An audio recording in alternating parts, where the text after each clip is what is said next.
साथ आज जुड़ रहे हैं मैडम रिंग चंदोरकर, जो कि स्टेट प्रेसिडेंट बने हैं महिला मंडल के। मैम रिंग चंदोरकर, आज हम आपसे जानना चाहेंगे कि लद्दाख में पॉलिटिक्स में युवा वर्ग की कमी देखी जा रही है और इनमें लड़कियों का पॉलिटिक्स में आना चाहिए क्या, और तो उनको आप अपने पार्टी से किस तरह जोड़ेंगे आप? Thank you so much. सबसे पहले मैं आपके फोकस न्यूज़ का धन्यवाद देना चाहूँगी कि आपने मुझे मौका दिया। और मैं आपको पता ही है कि रिसेंटली मैं एज ए स्टेट महिला मोर्चा के यूटी लद्दाख के प्रेसिडेंट बनी हूँ। और इसके लिए मैं आपके माध्यम से हमारे honourable prime minister of India Narendra Modi ji को धन्यवाद देना चाहूँगी। साथ साथ में हमारे honourable home minister Amit Shah ji और जेपी नड्डा जी, ऑनरेबल हमारे सांसद जमयांग नमग्याल जी, तरुण चुग जी और अशोक कोल जी, और हमारे स्टेट प्रेसिडेंट फुनसुक स्तनजिन जी, जिन्होंने मुझे यहाँ पे अध्यक्ष बनाया, और honourable chief executive councillor advocate Tashi Gyalson ji, और हमारे जितने भी भारतीय जनता पार्टी के वर्कर्स है, सबका मैं आपके माध्यम से बहुत बहुत शुक्रिया अदा करना चाहूँगी और धन्यवाद देना चाहूँगी, क्योंकि उन्होंने मुझे ही इस काबिल समझा कि मैं महिलाओं को आगे लेके जाए यूटी लद्दाख में के।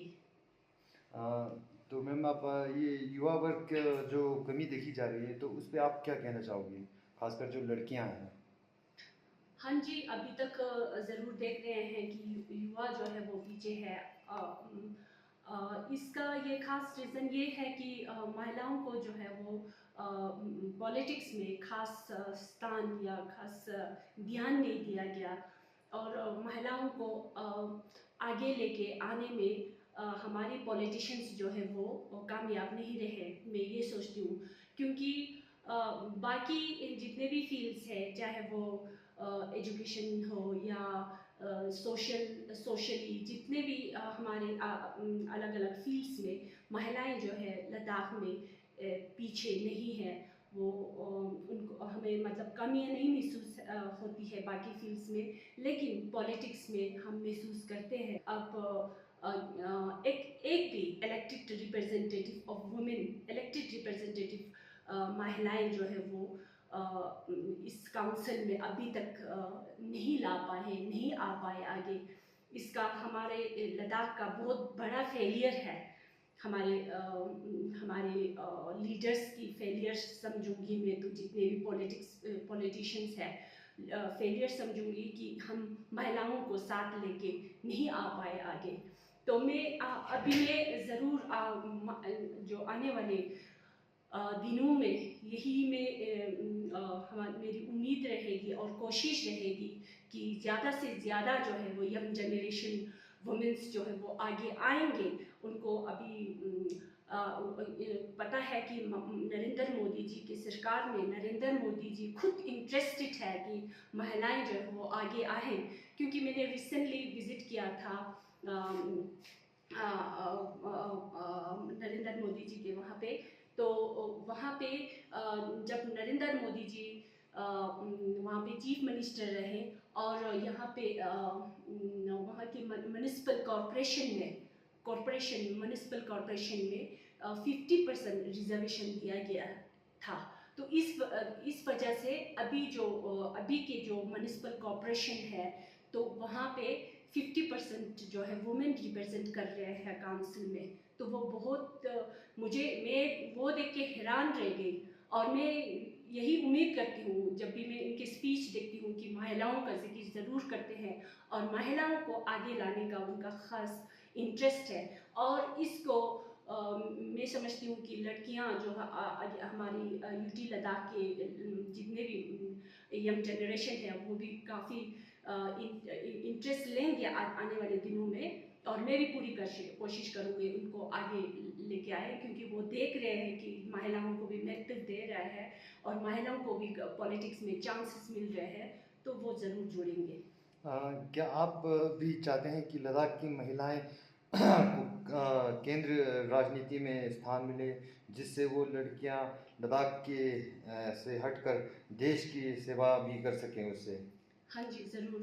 क्योंकि लद्दाख की लड़कियां जो है वो आपको पता है महिला और पुरुष में नहीं अंतर रखते एजुकेशन प्रोवाइड करने में हमारे पेरेंट्स। तो इस वजह से हमारी महिलाएं जो है वो एजुकेशन में वो काफ़ी बढ़ के आगे हैं, ये भी हमें पता है। तो इनको हायर एजुकेशन का पहले यहाँ पे अभी तो थोड़ा बोलना मिलना शुरू हो रहे हैं। हायर एजुकेशन एक्वायर करने के लिए यहाँ पे कोई इंस्टीट्यूशन नहीं था, तो इनको नेशनल लेवल पे इंटरनेशनल लेवल पे काफ़ी एक्सपोजर है हमारी महिलाओं के बीच में। तो इनको ध्यान में देख के मुझे लगता है कि हाँ, नेशनल लेवल पे भी हमारी महिलाएं जो है वो जो है वो आगे आ सकते हैं, इनको महिलाओं की सेवा कर सकते हैं।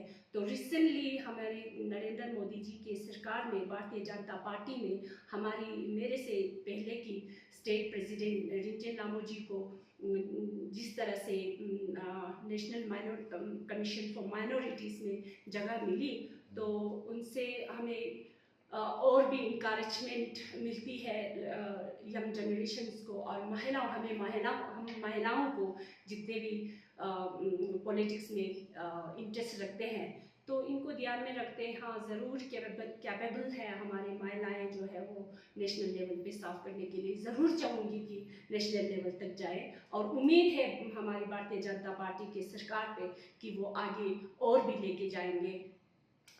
जब आपने बीजेपी को ज्वाइन किया था, तब आपने सोचा था कि आप एक दिन प्रदेश का अध्यक्ष बनेंगे? जब मैं भारतीय जनता पार्टी में as a district president join किया था, मुझे उन्होंने डिस्ट्रिक्ट प्रेसिडेंट का मुझे मौका दिया, तब मैंने ये तो नहीं सोचा था कि मैं प्रदेश अध्यक्ष बनूंगी।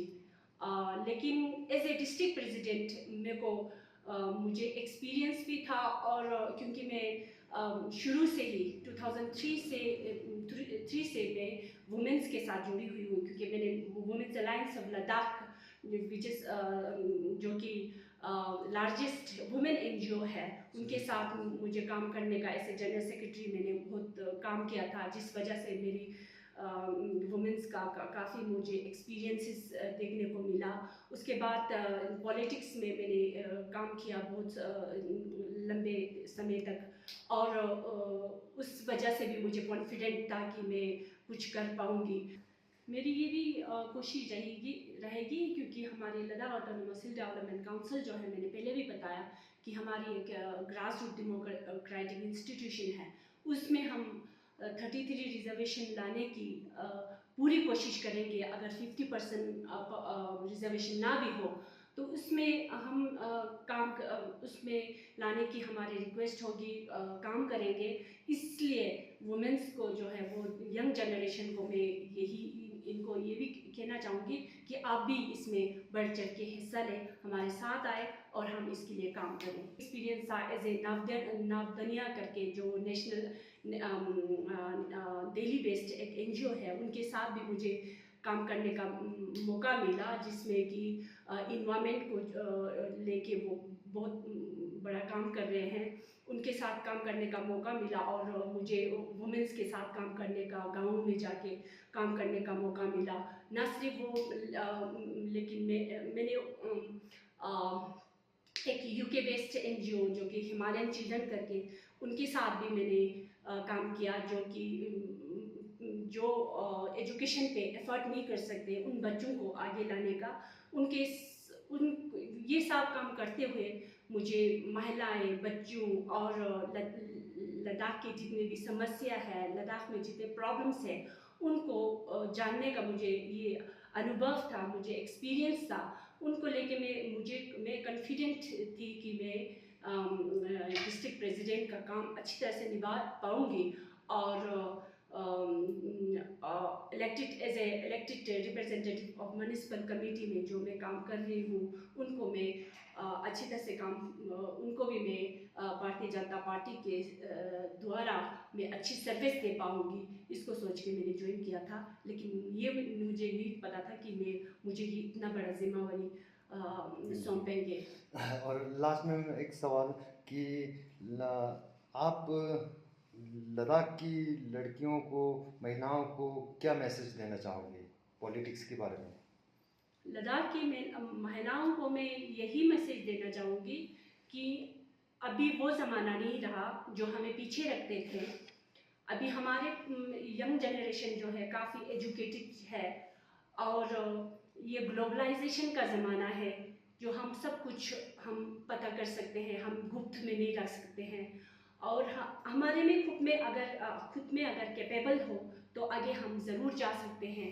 तो मैं यही कहना चाहूँगी कि हर एक फील्ड्स में वुमेन्स जो है वो आगे हैं, और मैं यही संदेश देना चाहूँगी कि अपने कैपेबल को समझ के, अगर पॉलिटिक्स में अगर कोई कैपेबल है, खुद को पता होता है कि किस में कैपेबल है, अगर पॉलिटिक्स में आप कैपेबल हो, ज़रूर लद्दाख को आगे लाने के लिए हमारी यूटी जो है वो नया है। और ये यूटी जो है वो हमारी सरकार ने, भारतीय जनता पार्टी ने इतने हमारे 70 इयर्स की जो डिमांड थे, इन्होंने पूरा किया है। अभी अब इसी को हम ध्यान में रख के हम ये उम्मीद कर सकते हैं कि हमारे जितने भी और भी हमारी डिमांड्स है, हमें जहाँ सेफ गार्ड की डिमांड्स हो या हमारी अनएम्प्लॉयमेंट की समस्या हो, जितने भी हमारी समस्या जो है वो बढ़ते जाएंगे, जितने हमारे पॉपुलेशन बढ़ेंगे, जितना हमारा काम बढ़ेगा और जितने हमारे हमारी काम बढ़ेंगे, उसी हिसाब से हमारी डिमांड्स जो है वो बढ़ते जाएंगे। और लद्दाखियों को सेवा करने का हमें एक माध्यम जो है वो पॉलिटिक्स है, उसमें हम उसमें ज़रूर आगे इस इंस्टीट्यूशन से भी हम लोगों को सर्विस दें और यूटी लद्दाख को आगे लेके जाएं। थैंक यू रिंचन मैम हमारे साथ जुड़ने के लिए। Thank you so much. Thank you.